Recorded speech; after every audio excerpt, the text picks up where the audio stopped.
Hello, and you're very welcome to this lecture. My name is Katrina, and I'm going to take you through the topic of the doctrine of precedent.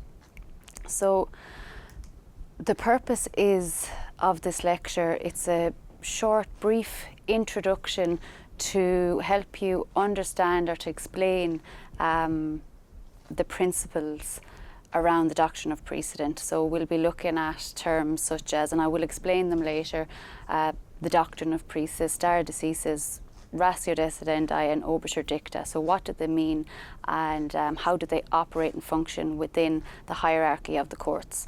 So there are 4 points that I want to take you through today. So the first one is I want to just explain what is meant, what is the doctrine of precedent and how does it operate. So we're going to look at that. The second one, as I talked about the terminology such as ratio and obiter, I want to explain some of the terminology that might be used in the case law, and if you're reading cases or any of the academic textbooks in relation to precedent. So I'll just give you an understanding or an explanation of what the terminology is. Number 3 then is to look at how the doctrine of precedent or stare decisis is applied within the hierarchy of the courts. So we're going to look at the application of stare decisis, and then finally, in the 4th point that I want to cover is looking at what is meant then by ratio decidendi and obiter dicta, 2 very important rules or principles within the doctrine of precedent itself. So we'll go through each of the 4 points. So the first point is, what is the doctrine of precedent? So the doctrine of precedent, it's one of the principal rules of judicial decision making in common law systems. It's a binding authority. For example, the difference between common law and civil law systems is that the doctrine of precedent doesn't operate within a civil law system because it operates on civil codes or legislation. So the doctrine of precedent is very important in the context of a common law system, which is where judicial decisions are followed. So earlier decisions by courts of superior ranking in the hierarchy of the courts will be followed by later courts. So that's the idea of the doctrine of precedent. So the doctrine of precedent then is encapsulated. You'll hear this term stare decisis, and what does that mean? It basically means to let the decision stand. So you will have the situation where you have, as I said, earlier cases have decided a case.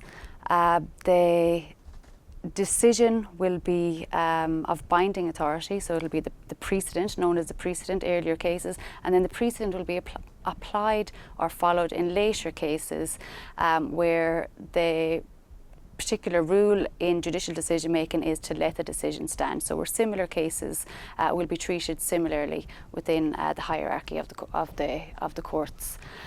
And the doctrine of precedent, why is it so important? So the reasons given for the importance of it is the values of consistency, certainty and predictability of the law.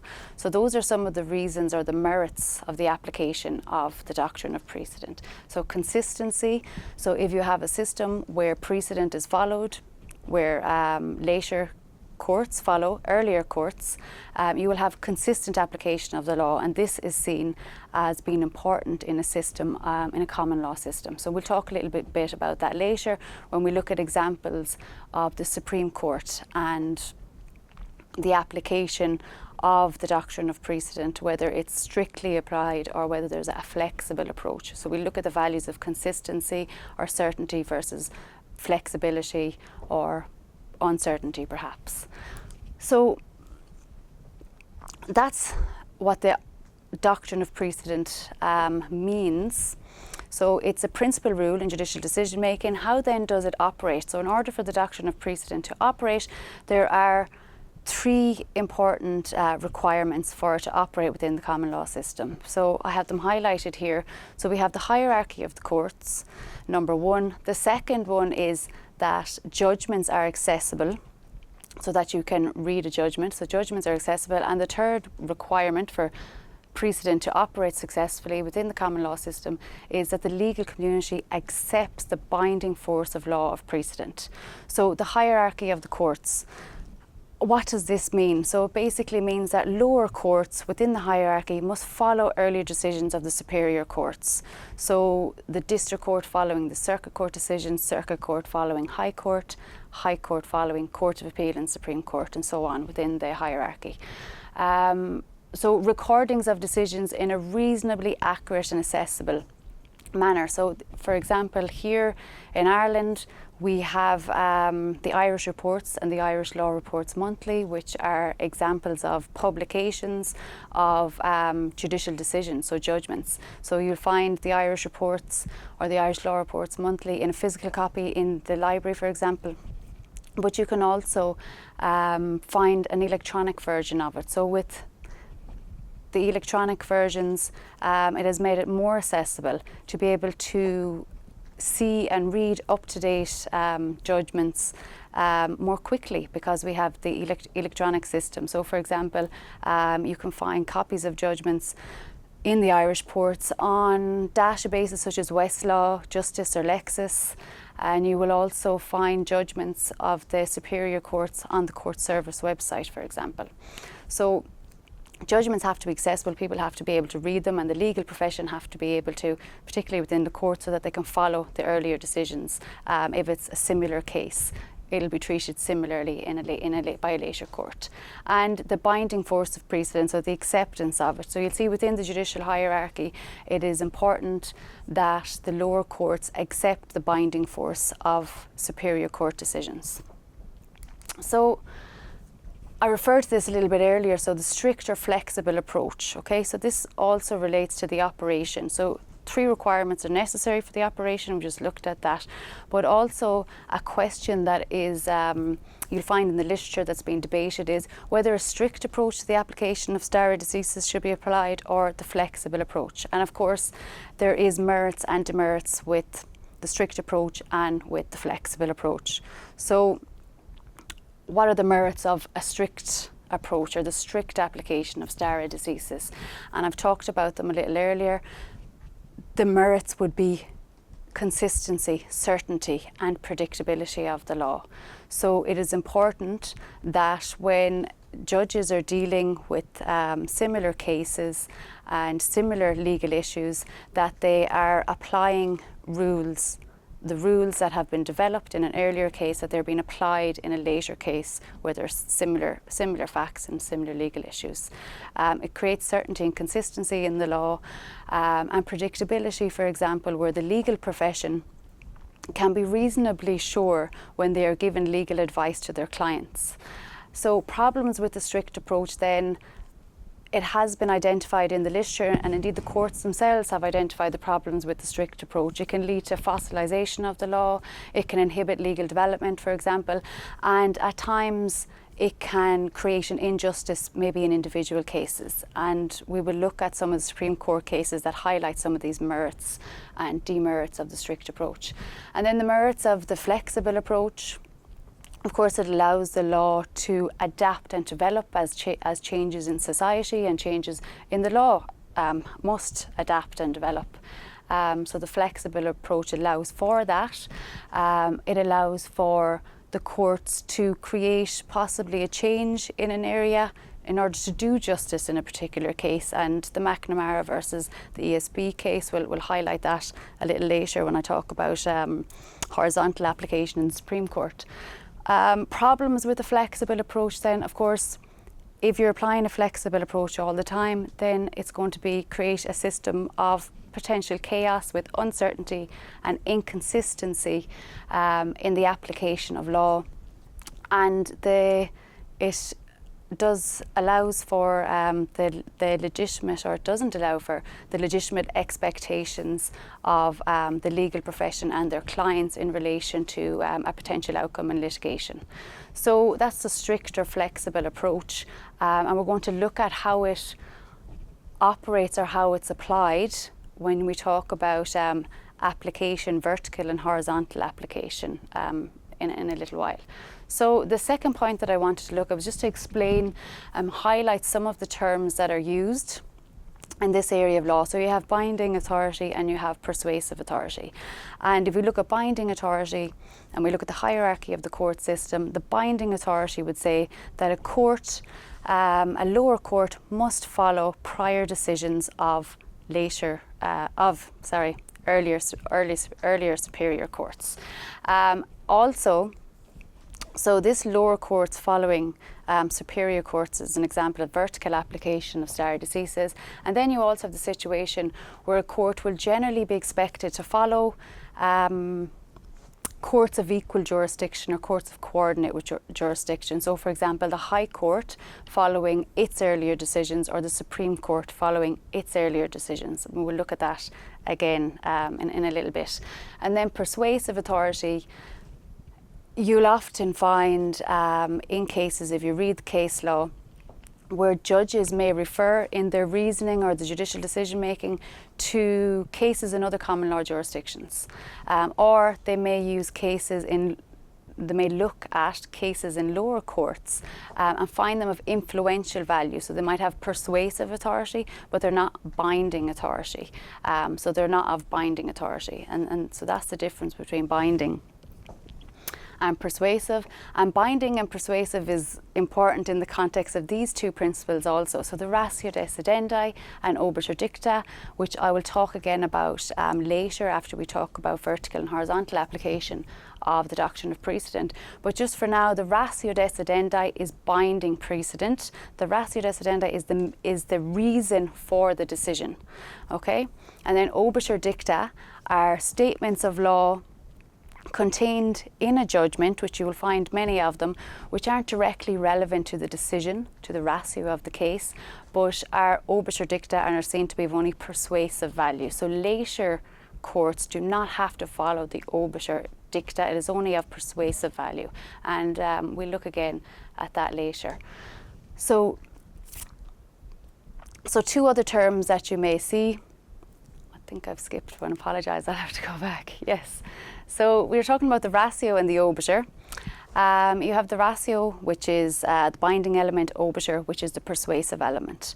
Then you will have these other terms here that might be used in the case law when courts are talking about how to avoid applying the doctrine of precedent. So reasons that they may avoid applying the doctrine of precedent. So you may have, for example, a situation where a decision is reversed. This typically will happen where a decision given in a lower court on appeal to a higher court is reversed. So it means that it's basically replaced by the later court's decision.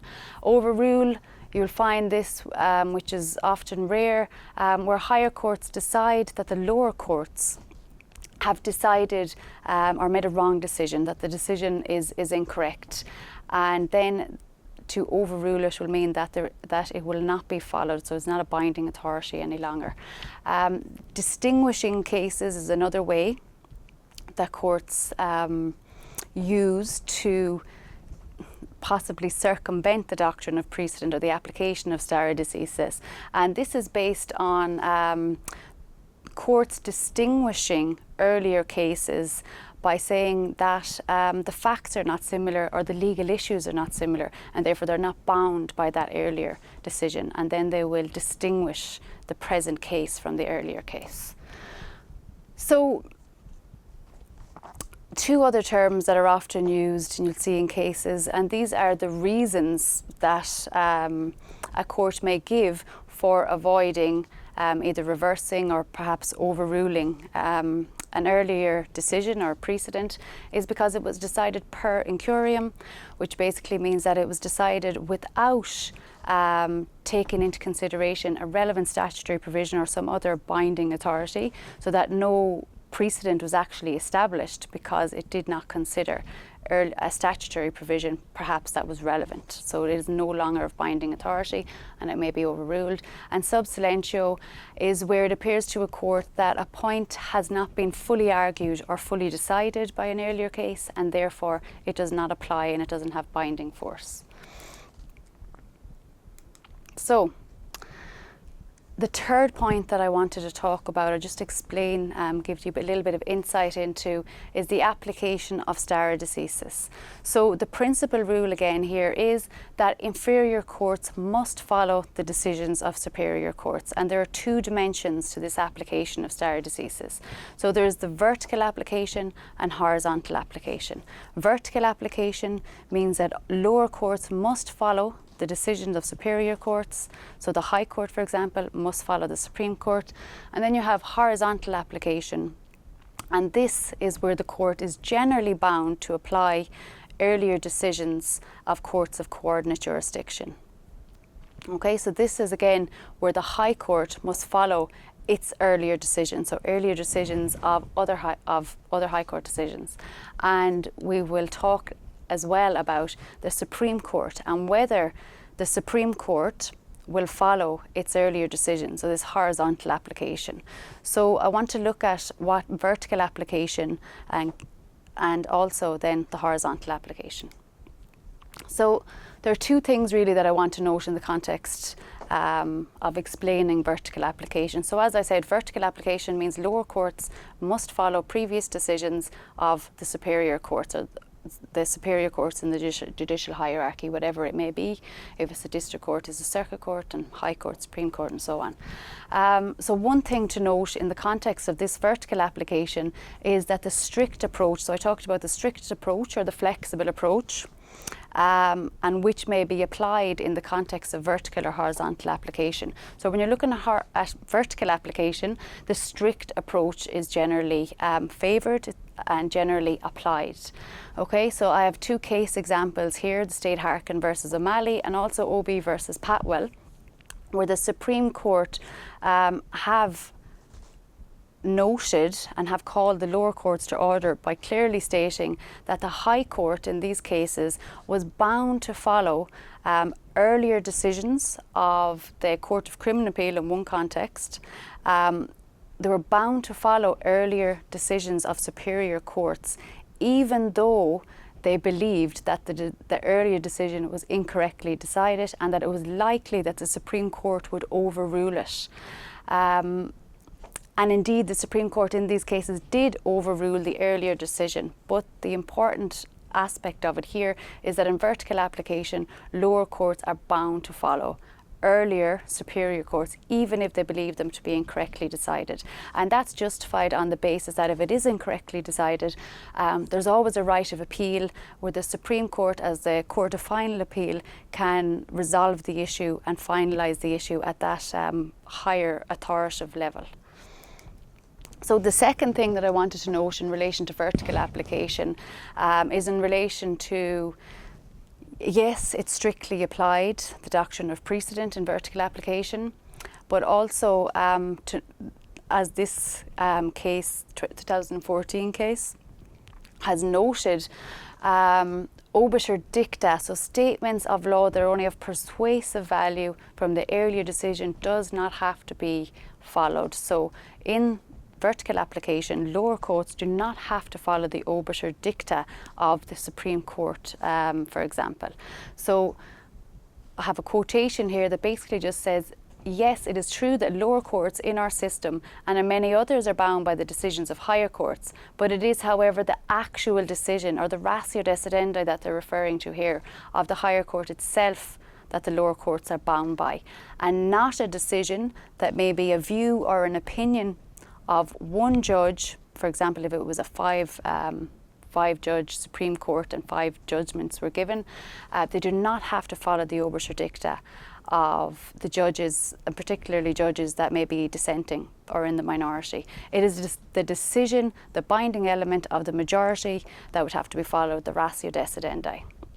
So that's vertical application. And to move on then to horizontal application. So again, horizontal application, where courts of equal or coordinate jurisdiction, do they have to apply a strict approach to the application of stare decisis? So we'll see here, there are two things in particular also that I would like to note in the context of the horizontal application, and have a quick look at a couple of cases that are important in the context of stare decisis in the Supreme Court. So first of all, to note, the Supreme Court in the mid 1960s announced its freedom to depart from the strict approach or the strict application of stare decisis within the Supreme Court. So the Supreme Court have said that they are not bound to follow earlier Supreme Court decisions. That's the first thing to note. The second thing to note is that although they are not bound to follow them, and I'll highlight this, but just to mention it now, we'll look at it again later, although they are not bound to follow earlier decisions, they will only depart from them for compelling reasons or in exceptional cases. So we'll just tease that out a little bit. So the first case that considered, or where the Supreme Court considered its freedom to depart from the strict rule of stare decisis, is the state Quinn versus Ryan. So just to give a little bit of context, so the case involved a prisoner, which was Quinn, and Ryan, which was Inspector Ryan. And basically you have a situation where the plaintiff took a case arguing that Section 29 of the Petty Sessions Ireland Act was unconstitutional because it did not allow him the opportunity to challenge the legality of his detention. Okay, so in that case you had a situation where Quinn was arrested and extradited to the UK from Ireland on a system known as the backing of warrants, which is under Section 29 of the Petty Sessions Ireland Act.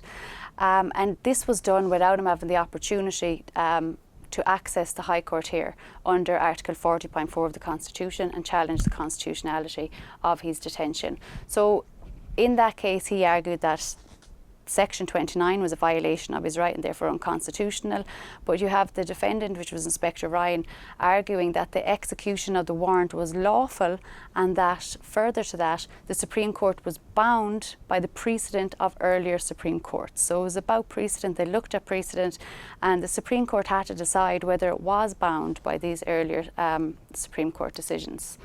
So it considered a number of issues, and it considered the strict approach in the context of a court of final appeal or a court of ultimate resort.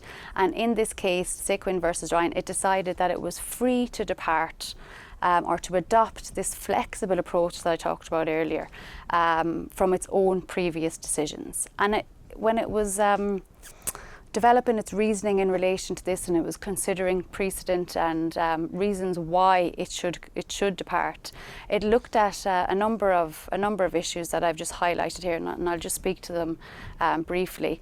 So, for example, the two earlier Supreme Court decisions, one of the Supreme Court decisions, Dowling, was based on our 1922 Constitution, so the Constitution of the Irish Free State. So first of all, Justice Walsh, I believe in this decision, was distinguishing the earlier Supreme Court because it was a court set up under the 1922 Constitution. Later you had the Supreme Court in the Tapley case, and that court was also, although set up under, it was set up under or according to legislation as per the 1922 Constitution. And what the court said was, we have a new Supreme Court, and the Supreme Court is the Supreme Court under the 1937 Constitution, which was established under the Courts Act of 1961. So they distinguished it in this way and said that courts set up this new court system was not bound to follow earlier Supreme Courts set up under the previous constitution, but also referred to its freedom to depart from English common law and from English precedent and English rules. So it also noted, and when we talk about one, the Supreme Court has relaxed the rule, but two, will only do it in compelling circumstances. The Supreme Court in this case also looked at the difference between the two earlier decisions and the current issue in the instant case. So they were looking at the reasoning, and we'll talk about the reasoning given for the decisions in the earlier Supreme Courts and whether that point of law was actually at issue in this case. So the ratio, they were looking at the ratio of the earlier decisions. So in this case, they decided that they would depart from the earlier Supreme Court decisions for some of the issues that we've just considered. But they also said, and this is a quote from Justice Walsh, who said, "It is not to say, however, that the court would depart from an earlier decision for any but the most of compelling reasons." And they highlighted the importance of stare decisis in the application in the judicial hierarchy and the importance of it for a common law system. So that was the state Quinn versus Ryan. It was the first case that considered this issue. Does the Supreme Court have to follow its earlier decisions? It was made a legal principle or a rule in this case, which is the Attorney General and Minister for Defence versus Ryan's car hire. So the rule that the Supreme Court does not have to follow its earlier Supreme Court decisions, but only can depart from it for compelling reasons, was confirmed and made a legal rule in this case. So this case, the Supreme Court again had to decide, would it depart from its earlier precedent?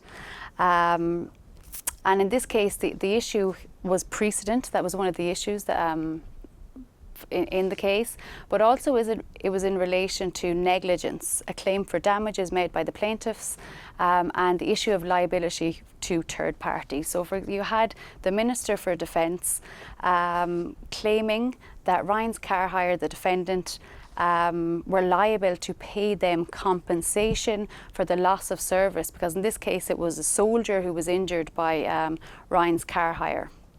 So you have the Minister for Defence arguing that the Supreme Court should follow precedent because there was no compelling reason to depart from it. And then you have the defendant, which was Ryan Carr's hire, saying that the Supreme Court should depart from its earlier decisions.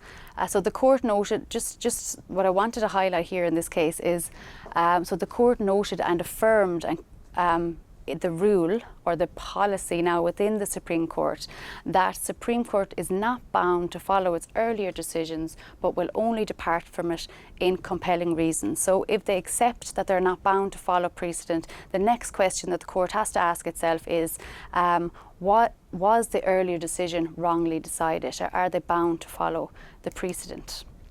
So Kingsmill Moore gave the judgment here, and he basically gave this statement, and I have it quoted here, where he said again, and following the state Quinn versus Ryan, that the court will only depart from its earlier decisions in exceptional cases. Okay, and these are some of the compelling reasons that the court gave, so examples of. Now they said that this list is not exhaustive, so there may be other reasons, but reasons for departing from earlier decisions will be where an earlier decision has not considered a relevant statutory provision or a relevant binding authority, where their reliance on a statutory provision, for example, was later found to have been subsequently repealed, or a decision has been given in ignorance of an earlier authority, so maybe an earlier decision of a superior court, or a point of law has been overlooked or conceded without argument. So you'll see, for example, in the cases, and the state Quinn versus Ryan was an example, where the court decided that the point of law at issue in the Ryan case, which was the right to challenge the legality of your detention under Article 40.4 of the Constitution, was not a point that was decided or that was argued and then fully decided in the state Quinn versus Ryan case. And they looked at the point of law at issue in that case, or in the previous precedent, in the Tapley case, for example, was whether Section 29 of the Petty Sessions Ireland Act was consistent with international law and Article 29 of the Constitution. So it was a different point of law at issue in the cases. And those are examples or some of the compelling reasons that the court will depart from its earlier decisions. So McNamara versus ESB is one example of what a compelling reason may be. So just to give a little bit of context or a little bit of background, McNamara versus ESB was a case where he had a young boy. He was 11 years of age. He was McNamara, the plaintiff, and he was injured on the premises of the electricity supply board, so the ESB. So the case was about what was the appropriate test in negligence to be applied to the defendants to determine liability. So it was in relation to occupiers' liability and what liability they had to trespassers. And they also looked at whether they should follow precedent, earlier precedent. So just to briefly mention the earlier precedent. So you have the defendants, which is ESB, arguing that the Supreme Court should follow earlier Supreme Court decisions which apply the rule in Adie's case, which was an English common law case. And the rule basically was, in negligence, the rule was that an occupier owed a duty not to recklessly disregard the safety of a trespasser on their property. If that rule was followed, injustice might have been done in this case, because McNamara, the boy who was injured and he had to have both of his arms amputated, the courts looked at the demands of justice required a reconsideration of the issues here and whether they would apply this previous decision. The plaintiffs were arguing that the test to be followed in this case should be the test that's laid down at Donoghue versus Stevenson. So the court then went on and said the rule is confirmed. They are free to depart from their earlier decisions, but they'll only do so in compelling cases, and some of the reasons that may be is that the earlier case was wrongly decided, or perhaps the social conditions have changed and legal thinking has changed in this area, or the common law principle of negligence has developed enough that the Supreme Court will depart from earlier Supreme Court decisions, and that's what happened in this case. So you have Justice Henchy, for example, given his judgment saying that the degree of certainty and predictability that judicial decisions should have to enable people to arrange their conduct so as to avoid liability would normally dictate that this court should follow its early decisions, but there are compelling reasons not to do so. And the compelling reasons in that case was fundamentally that the common law precedent in negligence had been adapted and changed through the case of Donoghue versus Stevenson. And they found that the Donoghue versus Stevenson, the principle in that case, which was the reasonable duty of care, so the occupier owed a reasonable duty of care to ensure that their acts or omissions were not likely to injure the boy in this case. So they basically said the test to be followed in these cases is the reasonable duty of care, and they overruled and moved away from the earlier precedent, which was reckless disregard. So that's an example of reasons that the Supreme Court have given from departing from earlier decisions.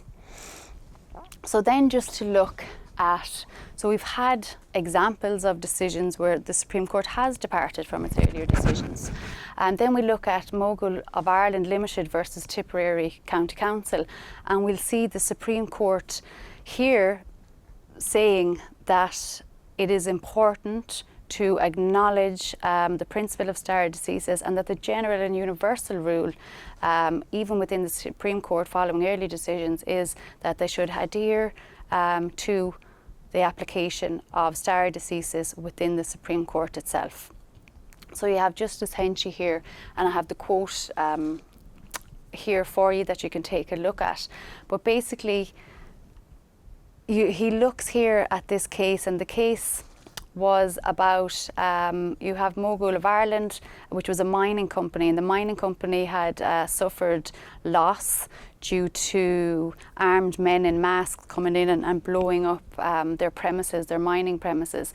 And they were basically claiming that they were entitled to damages, and also damages for consequential loss from Tipperary County Council. So in this case, the Supreme Court decided that it would not overrule, or it would not depart from its earlier precedent. And the reason it said that was basically because it didn't come within the criteria that Mogul has set out, taken from the earlier Supreme Court decisions that we talked about. So the Supreme Court is free to depart from its earlier decisions, but it will only be done so where the later court is clearly of the opinion that the earlier decision was incorrect. And in this case, Mogul of Ireland was asking the Supreme Court to basically overrule previous decisions, because the previous decisions in the Supreme Court had said that, or would have, if applied to the Mogul case, meant that Mogul was not entitled to damages for consequential loss. But the court said that yes, if you look at the strict approach and the flexible approach, there are merits and demerits in both, which I have referred to earlier. The important aspect of this decision is the Supreme Court said a balance has to be struck between these approaches. And the balance being struck is that while the Supreme Court is free to depart, it will only do so where a decision has been wrongly decided or in compelling cases. So, in this case, the Supreme Court gave reasons for its adherence to stare decisis. And it talked about judicial order and continuity. So again, those values of certainty, predictability and stability in the law. And it talked about this balance, again, between the strict and flexible approach. And to balance it, consistency and certainty must be followed unless there's an exceptional reason not to follow it. And Chief Justice O'Higgins, for example, in this case, pointed out that the plaintiff could not establish that the earlier decisions were wrongly decided, and therefore they refused to depart from the earlier precedent. So does this mean that it's a return to the strict approach in the horizontal application of stare decisis within the Supreme Court? Later cases will indicate that this is not exactly the approach. It'll be a balance between this strict and flexible approach. So you have the Spuck versus Grogan, where you have two Supreme Court Justice Denham and Keane saying that the court will and must be free to reconsider cases, particularly if it's a case that involves a constitutional matter, and that the Mogul criteria must be read in light of constitutional matters. So what that means really is that this balance between the strict and the flexible approach might weigh more towards the flexible approach, and the Supreme Court being free to revise earlier decisions, particularly if it's an issue in relation to a constitutional right. And another thing just to note in relation to the strict or flexible approach, it has been pointed out by the judiciary that a 5-judge Supreme Court will be more likely to revise or reconsider 3-judge Supreme Court decisions. Okay, so you'll see Justice Henchy talking about that in the case of Hamilton versus Hamilton. So that is stare decisis within the Supreme Court. Also to look at the horizontal application of the doctrine of precedent within the High Court. So should the High Court follow its earlier decisions? And the general gist in the jurisprudence is that yes, a more stricter approach to following precedent is applied in the High Court than it has been in the Supreme Court. The High Court will depart from its earlier decisions, or has, but with considerable hesitation. There's one example that comes to mind is the case of Walsh. And you will find this in the book on the chapter on precedent in Byrne and McCutcheon, which I'll refer to later in recommended reading. But basically in that case, the High Court judge said that they're departing from an earlier High Court decision, but with reluctance and hesitation, because they believe that they were compelled to follow a Supreme Court decision. Okay, but generally the High Court will follow its earlier decisions. There are some issues here just to point out. So it can depend as well whether the High Court will follow its earlier decisions on the capacity in which the court sits.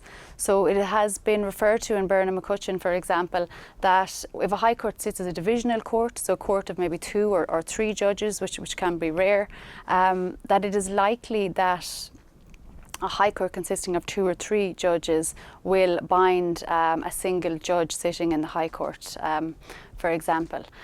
And while there's no authoritative decision in relation to that, Byrne and McCutcheon talk about the analogy of, the Supreme Court has stated that a 5-judge Supreme Court might consider reviewing a 3-judge Supreme Court, and that you could apply that within the horizontal application. And also just to note that I talked earlier about some of the terminology reversed, overrule and distinguish. So you'll find within the High Court that often judges will distinguish earlier decisions within the High Court as a way of making a decision where it will not follow the earlier precedent, and probably because the facts are not similar or the legal issues are not similar. So the new Court of Appeal, how does it apply in the context of the new Court of Appeal? So it's not very clear yet since the setting up of the new Court of Appeal under the constitutional amendment, but it is likely that the new Court of Appeal might follow the stricter approach adopted in the High Court. This is referred to again by Burnham McCutcheon if you have a look at the chapter on precedent in their textbook. And basically they talk about the reason why the more stricter approach should be adopted by the new Court of Appeal. Obviously for all of the reasons and the merits around the strict approach, certainty and predictability and consistency of the law, but also a practical reason in that if the new Court of Appeal will inevitably sit in divisions and give multiple judgments, and if those multiple judgments are inconsistent, you'll have a lot of uncertainty in the High Court, which has to determine which decision to apply. So those are arguments for it adopting the strict approach. And another argument that's referred to is that the Supreme Court will allow a limited right of appeal. So basically there is a right of appeal from the Court of Appeal to the Supreme Court, and this would mean that if a decision was wrongly decided, it can later be reviewed by the Supreme Court. So that's the application of stare decisis. Just to look quickly then briefly at what's ratio decidendi and obiter dictum. So if the doctrine of precedent is the principal rule in judicial decision making, the ratio and the obiter are important principles within the doctrine of precedent. So I referred earlier to ratio being the binding part of the judgment, the most important part of the judgment, the part that should be applied in later cases. So it's the reasoning, it's the judicial reasoning. So if you look at a case, you'll typically look at the facts of the case, the relevant law, and then the court will give its reasoning by analysing the law and evaluating the evidence and then applying the law to the facts of the case, and that's the ratio decidendi. So two things I want to look at in relation to ratio is determining ratio and then also interpreting the ratio in multiple judgments. So determining the ratio, again, the ratio decidendi is the reasoning given for the judicial decision, the decision which is a binding precedent, the authoritative part of the judgment. So some factors just to note if you're looking for trying to distill what the ratio is within a case, if you're looking at case law. So the ratio will always be based on the facts of the case. So it's the relevant law as applied to the facts of the case. So it'll be the necessary part of the court's decision. And often you'll find in determining the ratio, it's a combination of both the earlier decision and how it is interpreted by later courts. Okay, so it's interpretation by future courts, for example.